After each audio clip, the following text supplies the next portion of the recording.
Pessoal, vamos falar sobre a situação na Ucrânia. Hoje, dia 5 de janeiro, são 8 horas da manhã aqui no Rio de Janeiro, 1 hora da tarde em Kiev, no momento que eu gravo esse vídeo. E a Ucrânia atingiu um alvo aqui na Crimeia, em Nizhny-Hrsk, bem nessa região aqui, ó. E pode ter atingido um outro alvo também em Cape Fiolent, que é próximo a Sevastopol aqui, né? A gente não tem certeza, vamos dar uma olhada nisso aqui. Além disso, os ucranianos continuaram atingindo ontem várias bases russas aqui na região de Zaporizhia e na região de Kherson, o que leva a crer que está muito próxima uma nova ofensiva ucraniana, que nós vamos ver essa possibilidade. Será que está vindo agora já essa ofensiva aqui na região de Melitopol?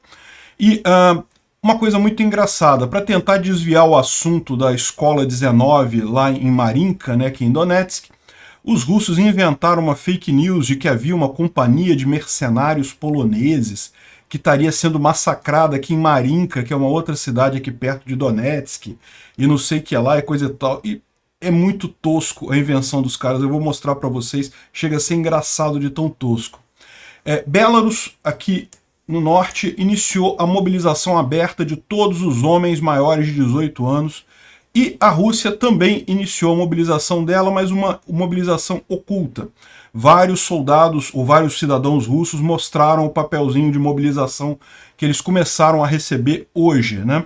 Ok, a mobilização a gente já estava esperando, a questão é, eles vão ter equipamento e munição para esse pessoal todo ou vão ter que compartilhar rifle igual na Segunda Guerra, né? Vamos ver como é que vai ser essa mobilização russa lá. E a França prometeu entregar o AMX-10, que é uma espécie de blindado. Estão discutindo muito se é um tanque, se é um veículo de infantaria, o que é o AMX-10. Vamos entender, a gente só sabe que é muito bom, tá? Vai ter uma utilidade muito grande nessa guerra. E uma tendência curiosa tem sido observada, vários casais russos mais ricos, mais abastados, estão vindo para a Argentina para ter filhos na Argentina.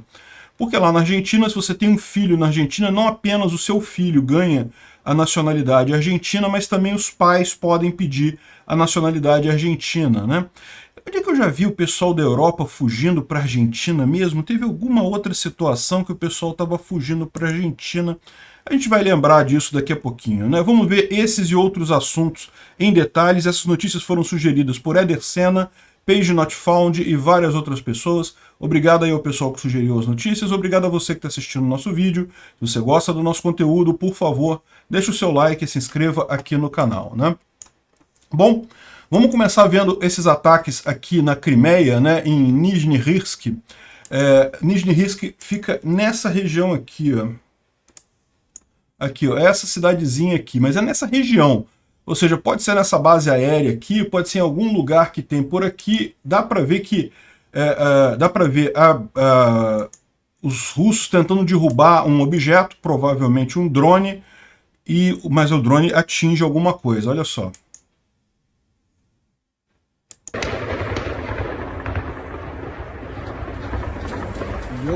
Aqui, bala traçante. Estão tentando derrubar um drone. Mas o drone atingiu alguma coisa ali. A gente não tem muita informação ainda sobre o que foi atingido, se teve algum ferido, enfim, qual foi o objetivo desse ataque, mas dá para ver pelo vídeo que alguma coisa foi atingida ali, alguma coisa explodiu, né?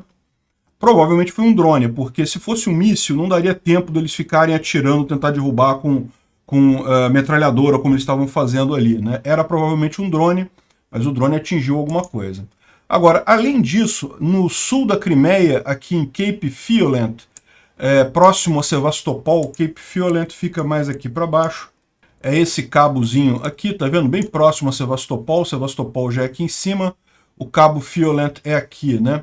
E nessa região também teve uma explosão grande ontem, mas os russos estão dizendo que foi um cilindro de um gás qualquer que explodiu e coisa e tal, que não teria sido um ataque, teria sido um acidente. Dmitry e seu cigarro, mais uma vez, fumando do lado do cilindro de gás, e aí explodiu o cilindro de gás.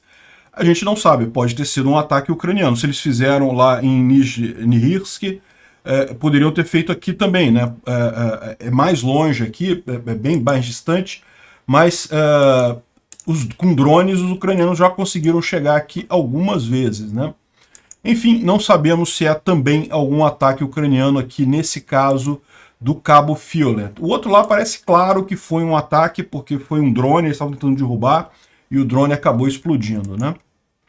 Além disso, a gente tem informações dessa base aqui dos Kadyrov, né, do pessoal do TikTok do Kadyrov, uma base que foi totalmente destruída em algum lugar no leste da Ucrânia. Não dá para saber exatamente onde é isso daqui. Os soldados estão fazendo piadinha, rindo e coisa e tal, mas é a base deles mesmos, né?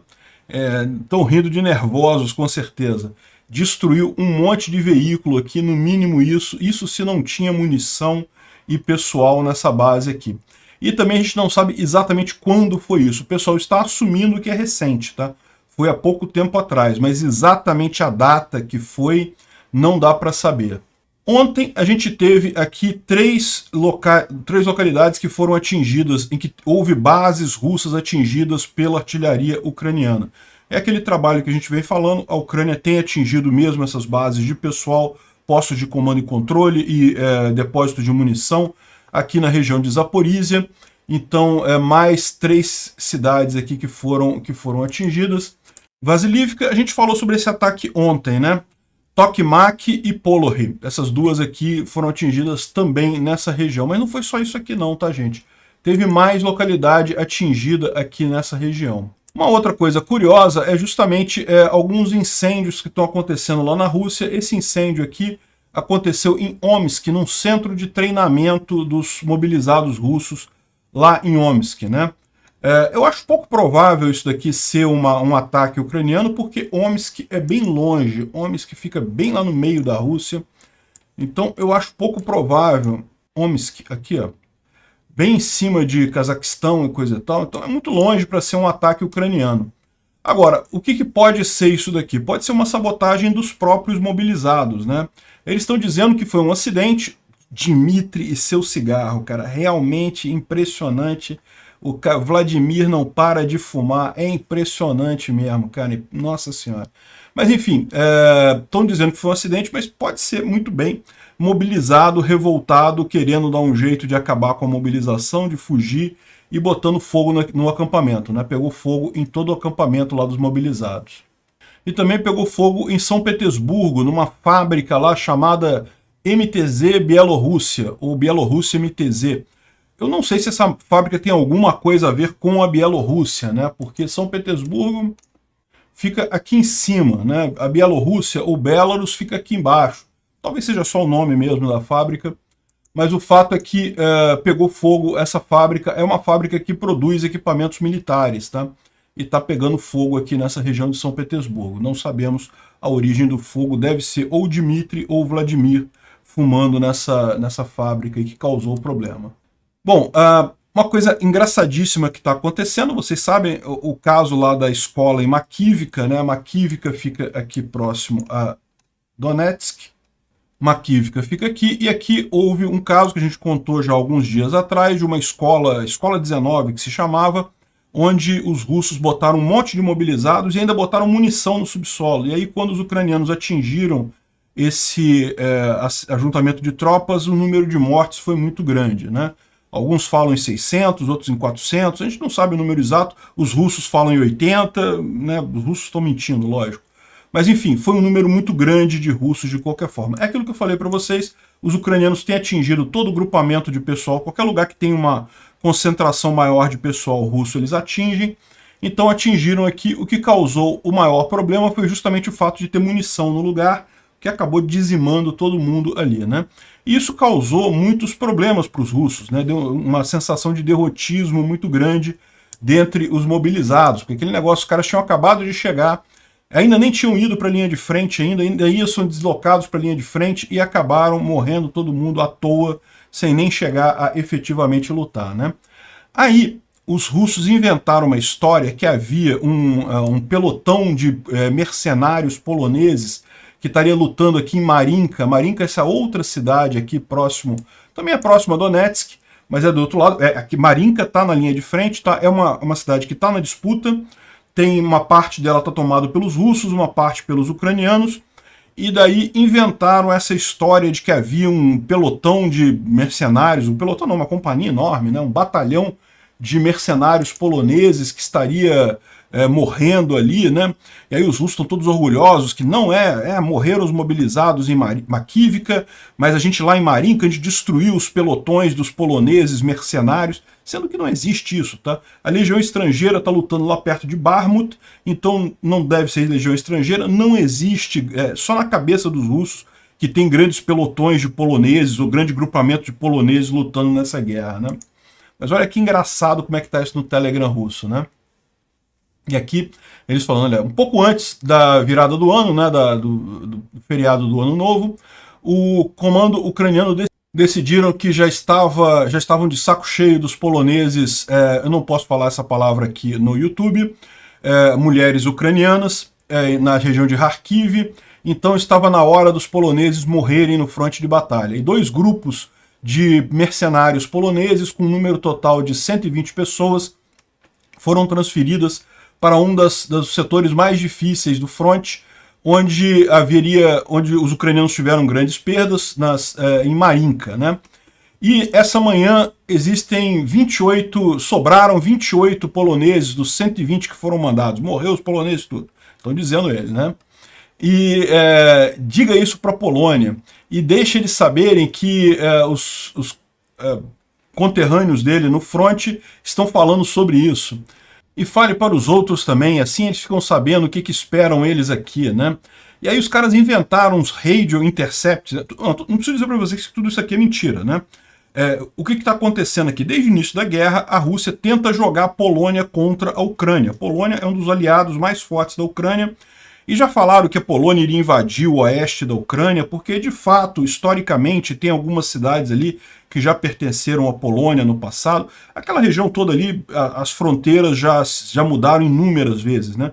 A questão toda é que hoje em dia é muito mais importante você focar em comércio do que focar em fronteira, em restabelecer fronteira. Isso faz muito pouca diferença. Só os russos que estão com essa ideia ainda de invadir, conquistar e coisa e tal.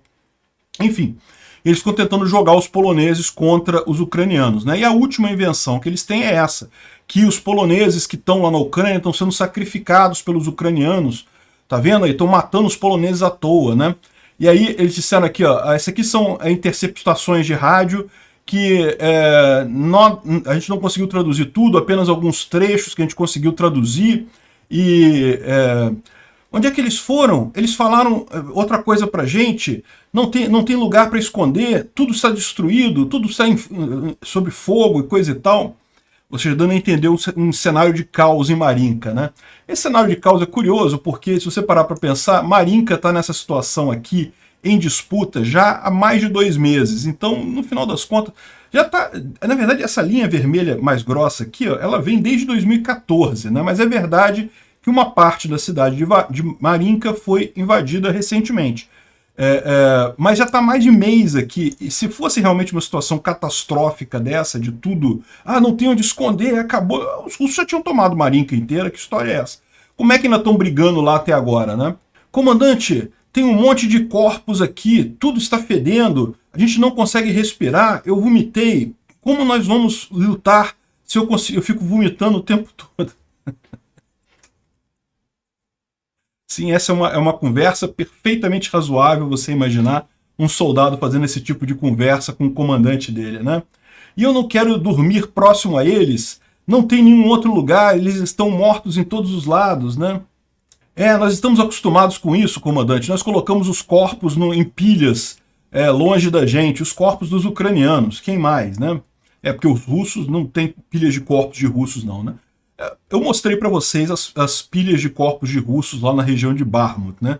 E eu não duvido nada que aqui nessa região seja muito similar, mas é muito mais provável ter corpos de russos do que de ucranianos, pelo motivo simples que são os russos que estão avançando, né?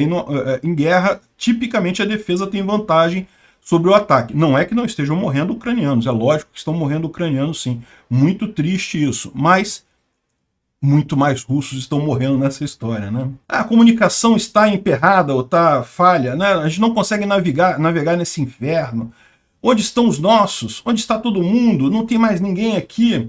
os ucranianos fugiram, mas nós não fomos avisados, nós temos muitas perdas, eles fugiram à noite, nós mal conseguimos escapar, nem todo mundo teve tempo e coisa e tal. Tá, a questão continua marinca do mesmo jeito aqui, ó. O pessoal tá dizendo que fugiu, que não sei o que lá, que não tem mais ninguém. Marinca continua do mesmo jeito. É muito engraçado, né? Continua aqui, mais um monte de coisa, né?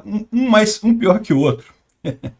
Enfim, a ideia deles era essa, né, para tentar levantar a moral dos russos, essa história de que mercenários poloneses, mercenários americanos também, tem umas interceptações que o pessoal diz que não, que eu encontrei pessoas negras e não sei o que lá. E, ok, é meio raro mesmo lá na Rússia, né, pessoa negra, mas para eles negro americano, né? Tem negro na frente de batalha americano que está lutando lá. Aqui, ó, por que não nos avisaram que perderam 2 brigadas nesse lugar e coisa e tal? Perderam nada. Não, olha só, sim, os ucranianos tiveram perdas, é lógico que tiveram. Ninguém está dizendo que ali tá só os russos que morrem ucranianos também. Mas caramba, os ucranianos estão defendendo, não tem como perder mais gente do que quem está atacando, né?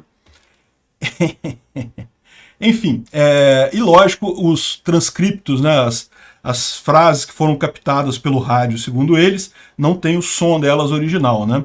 A Ucrânia divulga de tempos em tempos telefonemas de soldados russos para parentes lá na Rússia, para outras pessoas, mas tem a gravação, né? Eles botam a gravação ali, mostrando que realmente é uma interceptação ali.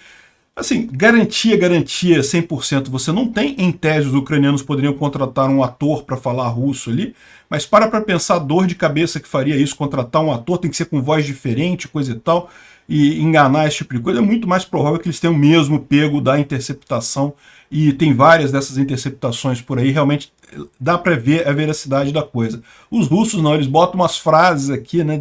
Estamos desesperados, estou vomitando, e não sei o que lá. Chega a ser engraçado. Isso daqui foi uma grande quantidade de mobilizados russos que se entregaram para os ucranianos. Não tem a informação exatamente de onde foi isso daqui, mas eles estão imaginando que é próximo a Svatov. Então, um grande grupo aqui de russos, de mobilizados, se rendendo para os ucranianos. Bom sinal, né? Bom, a gente falou aqui sobre os ataques aqui na região de Zaporizhia, né? E saiu ontem também uma matéria aqui na Euronews sobre uma avaliação sobre onde seriam as próximas ofensivas ucranianas, né? Os ucranianos estariam guardando ou juntando tropas para sua próxima grande ofensiva. E aquilo que eu falei para vocês, existem 2 suspeitas de onde poderia ser essa próxima grande ofensiva.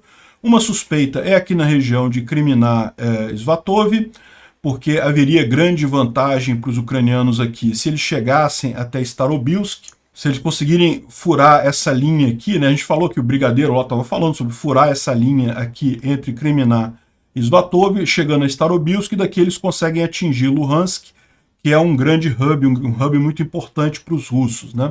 Então seria uma possibilidade a contraofensiva aqui. Mas certamente a possibilidade mais interessante seria aqui em Zaporizhia, né, em direção a Melitopol ou Berdiansk. Eles estão falando que pode ser aqui via Polony, Chernihiivka e chegando a Berdiansk aqui. O importante disso daqui é aquela ideia que a gente falou de você interromper o abastecimento da Crimeia e da região de Kherson, né? Você conseguiria um efeito similar ao que os ucranianos fizeram aqui na região de Kherson, quando usaram HIMARS para destruir as pontes aqui no rio de Dnipro, e com isso os russos ficaram com uma enorme quantidade de tropas aqui na margem direita do Dnipro, que eles não conseguiam abastecer, acabaram tendo que recuar.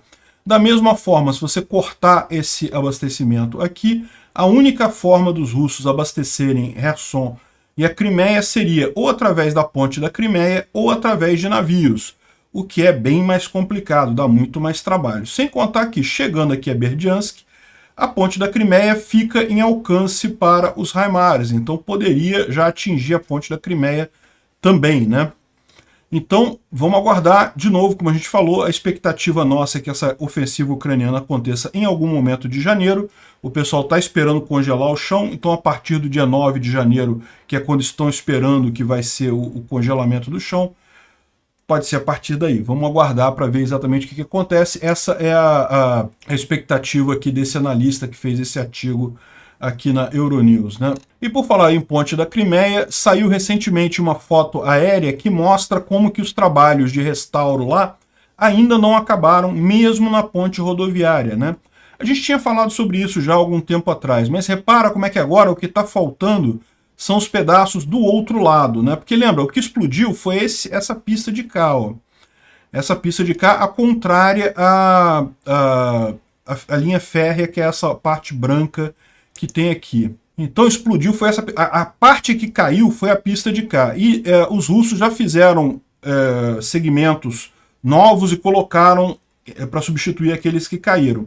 Só que a explosão que aconteceu aqui danificou também a outra pista, né? A gente tinha falado isso para vocês. Elas continuaram de pé, elas não caíram, mas elas estavam danificadas, precisavam ser trocadas também. Então os ucranianos botaram os trechos novos aqui na pista da direita e tiraram os trechos da pista da esquerda, que são os trechos da pista entre Crimeia em direção à Rússia, e agora devem colocar novos trechos aqui. Então, portanto, aqui na ponte da Crimeia está passando o tráfego, mas está passando só em meia pista, e ainda nem começaram a mexer na parte ferroviária. A parte ferroviária ainda vai ter que substituir também essas vigas aqui, porque elas não aguentam um trânsito pesado nessa região, né? Ou seja, ainda vai levar algum tempo para a ponte da Crimeia estar novamente capacitada. E aquilo que a gente falou, se os ucranianos invadirem até Berdiansk, aqui, meu amigo, já tem alcance para eles conseguirem atingir a ponte da Crimeia novamente. Vai ser divertido isso. Vamos falar sobre a situação na linha de frente, dar uma revisada, mas não teve muita mudança não, né? O Defimon traz para a gente aqui uma visão da linha de frente, ele fala que esse soldado aqui era um dos que estava naquele lugar em Kherson, em Sarri, lembra que a gente falou aqui, nessa região aqui, que foi explodido alguns dias atrás, porque o pessoal ficou tirando foto na região, né, tirando foto com os equipamentos e coisa e tal, e daí os ucranianos foram lá e destruíram totalmente esse local, né? E ele começa aqui falando sobre a questão da temperatura, não tem novidade aqui. Em princípio, o chão deve começar a congelar a partir do dia 9. Estamos no dia 5, então ainda tem 4 dias até isso ainda. Por hora, a temperatura ainda está em torno dos 5 graus ali na região, a temperatura máxima, né? A mínima já está caindo já. Aqui em Svatov houve uma tentativa russa de avançar em direção a Stelmarivka, mas não teve sucesso, né? E continuam os ucranianos avançando aqui em Pilikoichansk. Enfim, essa região aqui parece que está bastante crítica aqui. Se os russos perderem essas 4 cidades aqui, a situação vai ficar realmente complicada para Svatov, né? Em Kriminá não teve nenhuma grande mudança. Na visão dele, Dibrova não caiu ainda, embora a gente já tenha muita gente dizendo que Dibrova já caiu. Os ucranianos já tomaram a cidade, já estariam próximos de Kriminá. Mas o Defimon é muito cuidadoso com isso, ele prefere não dizer que avançou enquanto não tiver prova mesmo. E o motivo que ele fala para dizer que os ucranianos não têm Dibrova ainda é essa imagem aqui de um ataque russo a posições ucranianas. Então aqui é um ponto da linha de frente, tá vendo? Estão os russos andando aqui, aí os ucranianos vão atingir os russos também. Enfim, isso daqui é justamente isso aqui está geolocalizado neste pontozinho aqui, ó. Então, segundo eles estão dizendo, se a briga está nessa região aqui, não é possível que Dibrova já tenha caído, né? E eu não sei não, né? Pode ser que realmente Dibrova já tenha caído, que os russos estejam protegendo seja essa estrada aqui, né? Enfim, não dá para saber muito bem aqui qual é a situação. Mas o ponto está cada vez mais próximo a batalha de Kriminá aqui nessa região, né? Aqui em Bakhmut também não teve nenhuma grande alteração, várias tentativas russas de avanço, mas nenhuma com sucesso. A parte norte estava mais ativa, a parte sul não teve muita coisa aqui. E aqui na região de Donetsk, novamente, Marinka, os russos tentaram avançar em Marinka novamente, não conseguiram avançar mais uma vez aqui nessa região. E aqui na região de Zaporizhia, como a gente falou, tinha aqueles 3 que a gente tinha falado, né? Vasilivka, Tokmak e Polory, mas também houve ataques em Melitopol e Berdiansk. Então os ucranianos continuam bombardeando as bases russas nessa região aqui. estão amolecendo a carne, daqui a pouquinho a coisa começa. Uma coisa curiosa sobre criminar é essa mensagem que foi tirada de um Telegram russo, né, dizendo aqui, ó, em tese, um combatente russo falando com a mãe dele, né? Mãe, estamos em criminar, cheios de problemas, exatamente 40 mortos por dia. Eu não estou falando sobre feridos até. Os ucranianos estão atacando de três direções diferentes e eu não sei por mais quanto tempo a gente vai viver, né? A gente não sabe se isso daqui é verdade, mas o fato é que sim, faz sentido, né? Criminar já está realmente sendo atacada por três direções seguidas, né? Pelo sul aqui, pelo oeste e pelo norte também, né? A situação em Criminar vai ser complicada para os russos. Outra coisa curiosa desse post aqui foi o que falou um rapaz que respondeu aqui, que eu não sei até onde isso é verdade, mas ele está dizendo aqui, fato, os ucranianos foram os reais guerreiros na União Soviética. Foram os ucranianos que entraram em Berlim na Segunda Grande Guerra.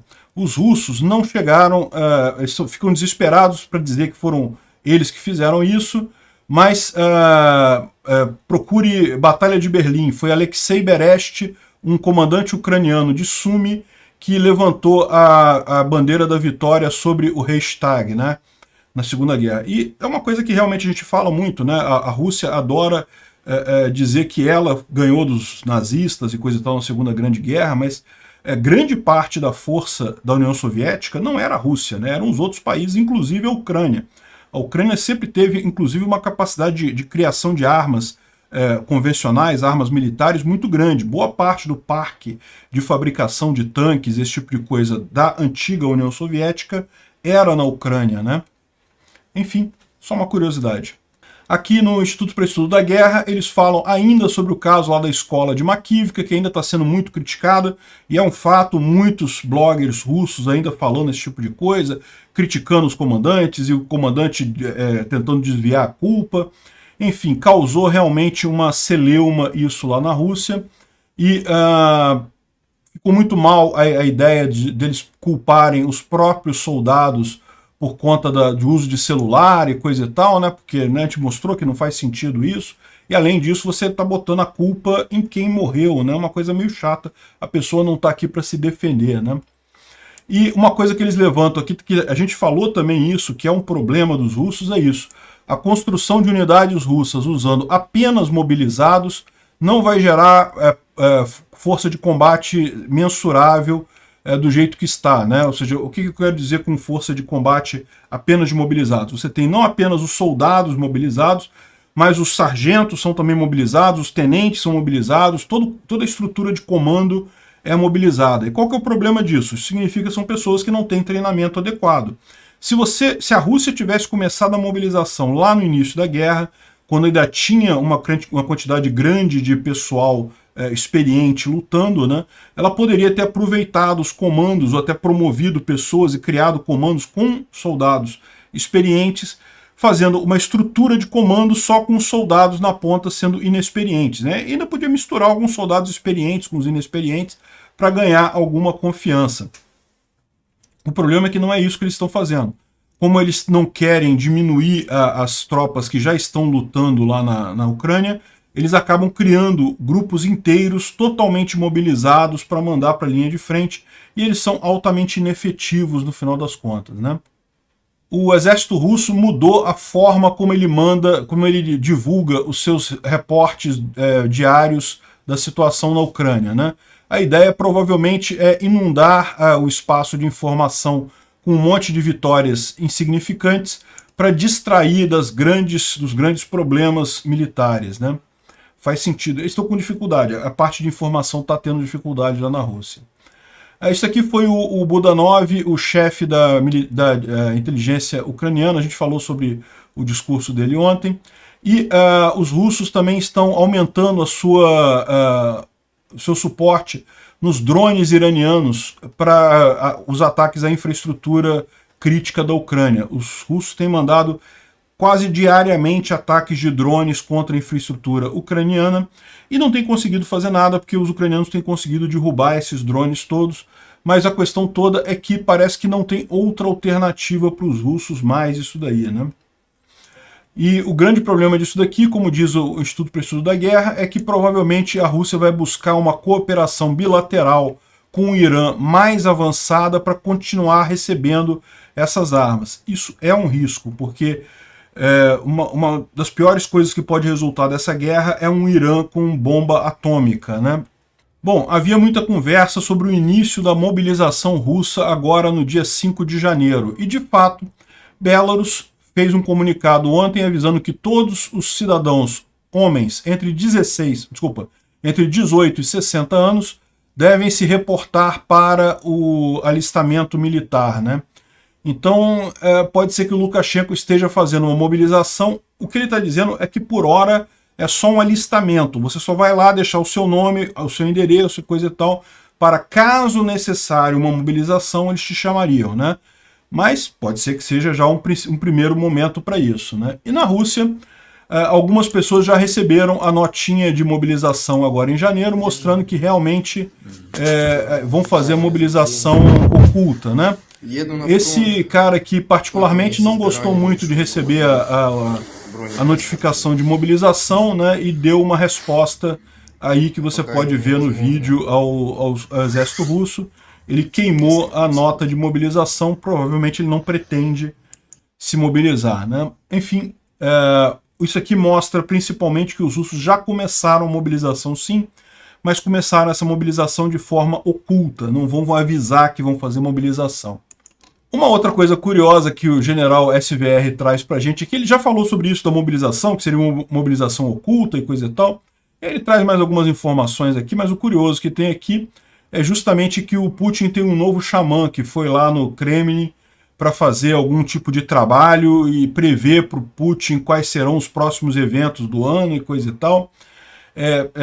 O problema dessa história toda, né, é que justamente você tem um presidente da Rússia, dono de um arsenal nuclear, é essencialmente um obscurantista supersticioso, né, que fica se consultando com gurus supersticiosos lá da Rússia para tentar descobrir alguma coisa, né? Eu vou me candidatar a ser guru supersticioso na Rússia lá. Deixar minha barba crescer mais um pouquinho. Bonito, gostei da barba do cara. Agora, esse negócio de usar guru, sinceramente, tá parecendo os políticos brasileiros que ficam contratando cacique cobra coral. Esse pessoal é patético.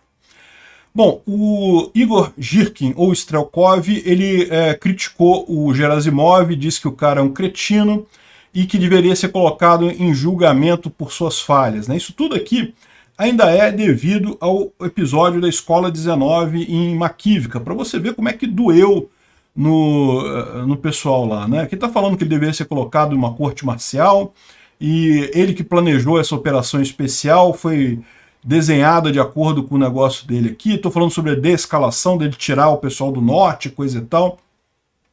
Enfim, o Strelkov não está satisfeito com a liderança do Gerasimov no exército russo, né? O Mikhail Saakashvili, que é aquele ex-presidente da Geórgia, que também é um colaborador do pessoal na Ucrânia e coisa e tal, é um consultor do presidente Zelensky, ele escreveu uma carta para o jornalista Hristo Grozev. A gente já falou várias coisas sobre esse jornalista. É um jornalista búlgaro que é especializado em investigar serviço secreto russo. Realmente um monte de informação ele libera sobre o serviço secreto russo. E o Mikhail pediu para o Grozev investigar o envenenamento dele e uma possível ligação de corrupção entre o governo da Rússia e o governo da Geórgia, né? Vocês lembram desse caso? A gente falou sobre isso. A Geórgia é esse país aqui no Cáucaso, né? E a Rússia tentou a mesma retórica que fez contra a Ucrânia. Da mesma forma, a Geórgia queria se ligar à comunidade europeia, queria entrar para a OTAN, a mesma história. Aí a Rússia inventou que havia comunidades separatistas aqui nessas regiões aqui, na Ossétia do Sul e na Abcásia, e daí invadiu e coisa e tal, mas da mesma forma é república separatista, entre aspas, nunca teve movimento separatista nessa região, foram os russos que vieram lá e invadiram, né? E, de novo, eles estão nessa briga para tentar se separar da Rússia totalmente, né? E aí esse ex-presidente da Geórgia, ele era um dos patrocinadores dessa aproximação com o Ocidente, e ele acabou sendo preso e na prisão ele passou mal e descobriram que ele foi envenenado, né? Parece que ele quase morreu, seguraram ele para não levar para o hospital, para não deixar traços de veneno, no entanto, ainda identificaram que era um envenenamento por metais pesados. Então ele conta a história aqui e está pedindo para o Grozev investigar esse tipo de coisa, porque o grande risco dele é que ele pode não durar muito tempo lá, né? Tem muita gente querendo matar ele nessa prisão lá na Geórgia. Vocês lembram o Rogozin, que era o ex-comandante da Roscosmos, que é a NASA, né? A NASA russa, né? E que ele está agora comandando mais um exército privado russo lá na região de Donetsk. E daí ele estava comemorando o aniversário dele num restaurante e os ucranianos atingiram o restaurante, coisa e tal, e ele estava ameaçado ficar paraplégico e coisa e tal. E aí ele tirou, esse aqui é o pedaço de munição, né? O estilhaço da munição que estava na espinha dele, que pode estar prevenindo ele de andar, e era um pedaço de uma cápsula do César, né? Daquele obus francês, né? Aquele obuseiro francês. Então parece que ele mandou esse fragmento e mais uma carta para o Macron através dos canais diplomáticos, falando que absurdo, tá vendo? Você que estava me atingindo lá em Donetsk, que a França tem responsabilidade por isso e coisa e tal. Meu amigo, é só você sair de Donetsk, o Rogozin, sai de Donetsk, tira suas tropas, aí acabou. Você vai estar seguríssimo na Rússia, ninguém vai te atingir na Rússia no final das contas, pô. Como se fosse culpa da França o fato do cara tá invadindo um país e levar tiro. Enfim, e parece que a visão dos franceses foi essa mesmo, tanto que no mesmo dia que eles receberam essa cartinha, eles anunciaram que estariam enviando para a Ucrânia esse veículo aqui, que é o AMX-10RC, que são veículos de combate blindados, né? E tem uma discussão muito grande, se isso daqui é um tanque, não é um tanque. Olha só que bacana ele andando aqui.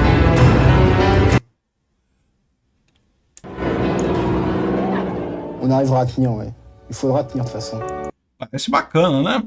Enfim, é um carro blindado de combate, tem um canhão muito bom aqui, parece que é muito rápido, consegue andar muito rápido. Enfim, é uma excelente arma que está sendo enviada para a Ucrânia. O nome que vai se dar para isso, se é tanque, se é veículo de artilharia, se é veículo de combate de infantaria blindado, enfim, isso é o que menos interessa. O importante é que realmente é mais uma arma que está vindo. E tem uma coisa impressionante, uma coisa muito importante sobre esse caso específico. É a primeira vez que o Ocidente está mandando veículos blindados para a Ucrânia, né? Isso pode abrir o caminho para outros países enviarem veículos blindados também. Porque o que acontece? Até aqui fica aquela história de que não queremos escalar o conflito, então não podemos mandar blindados para a Ucrânia. Então a Polônia já mandou, o pessoal ali da antiga cortina de ferro, né, já mandaram, mas o pessoal do Ocidente não. E com esse daí sendo o primeiro da França, talvez abra caminho, né? Os Estados Unidos já estão falando em mandar blindados para a Ucrânia, então já falou sobre isso, né? O Bradley M2, pode ser que com isso facilite a coisa. Tem também perspectiva de alemães mandarem alguma coisa, enfim. Pode ser que isso abra porteira para esse tipo de apoio à Ucrânia, o que seria ótimo, né? Outra boa notícia que a gente teve ontem, a Noruega doou 10 mil cartuchos de artilharia para a Ucrânia, então excelente isso, realmente muito importante.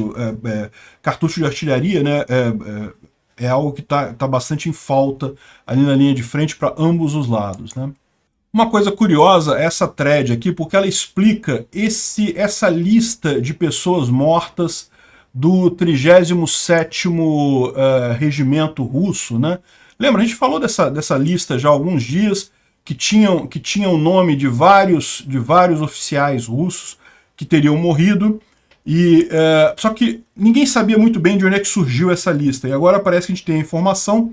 Foi deste ataque aqui que aconteceu no dia 26 de dezembro, um ataque de HIMARS em algum lugar ali próximo a Zaporizhia. Aí não dá para saber se é Tokmak, se é mais perto de Kherson, mas tá vendo? Isso daqui, ó, era o local em que esses russos estavam aquartelados aqui, e foi mais um ataque desses ucranianos que teria atingido todos esses oficiais russos aqui, um monte de oficiais de um monte de unidades russas. Eles estariam isso aqui é um hotel talvez, uma casa, não sei, dá para ver que foi totalmente destruído nesse ataque, né?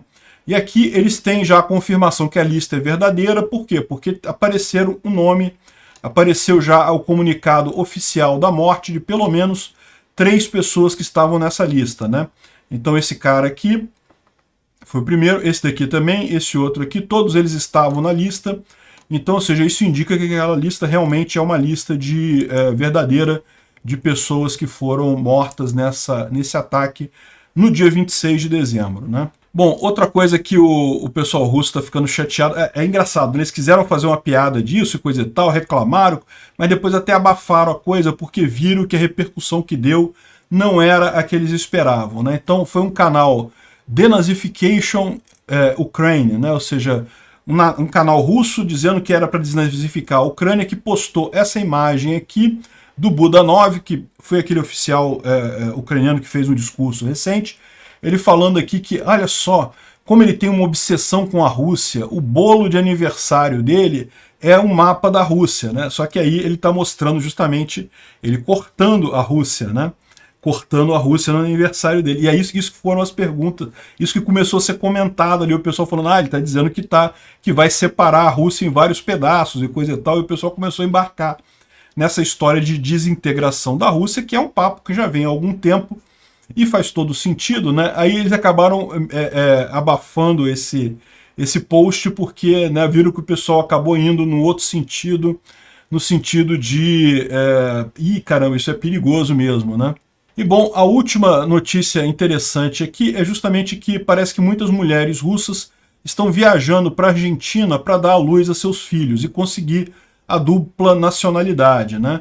Então, isso é o The Guardian que falou isso daí, e Buenos Aires se transformou num destino ideal para mulheres que buscam uma liberdade para seus filhos no meio da invasão de Putin à Ucrânia, né? Porque lá na Argentina, não apenas o filho ganha nacionalidade argentina, como uma vez que você tem um filho argentino, você pode você mesmo pleitear a nacionalidade argentina. Aqui no Brasil, se não me engano, é assim também, tá? Pessoas que nascem aqui no Brasil podem pleitear a nacionalidade brasileira, e o filho que nasceu aqui no Brasil é brasileiro, mas os pais também podem pleitear a nacionalidade brasileira. Mas geralmente os europeus procuram a Argentina porque o clima é mais parecido com lá, né? Aqui no Brasil é muito calor, o pessoal vai para a Argentina, né? Chega a ser curioso porque o pessoal lembra um outro episódio desse tipo, né?